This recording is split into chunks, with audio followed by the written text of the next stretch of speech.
some of the things that we've been seeing, it's been I used to be on the DOL liaison committee. I'm off now, but I still keep in touch with the committee. Some of the latest sort of like top denial reasons.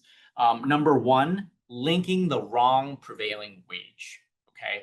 So as some of you who've been doing perm for a long time know that in the past, we actually had to repeat everything from the 9141 on the 9089. The beauty of the new flag system is you just link it. You just click and link.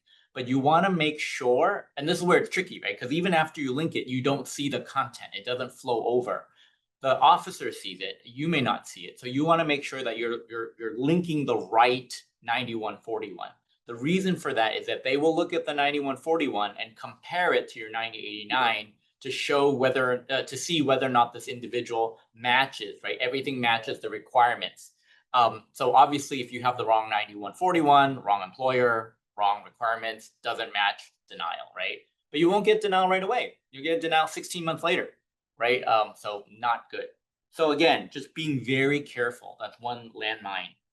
The other thing also is that we don't get this a lot anymore, but sometimes you'll also get RFIs for business necessity, right? When you file a perm application, the government may come back and say, hey, prove to us that this is a real employer.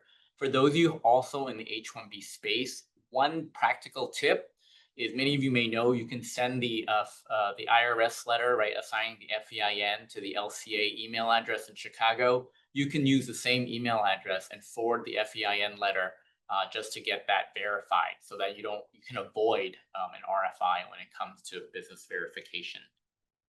The one other thing we're seeing a lot of in terms of denials has to do with travel and remote work.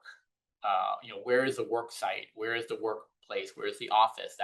So that's usually more of a 9089 issue, whereas the travel is more of a 9141 issue.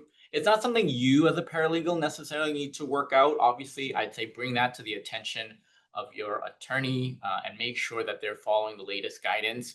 We have seen changes in the guidance. So if they're relying on something that's old and they're not following the latest trends on denials in that area, I would say, make sure you alert your attorney to that.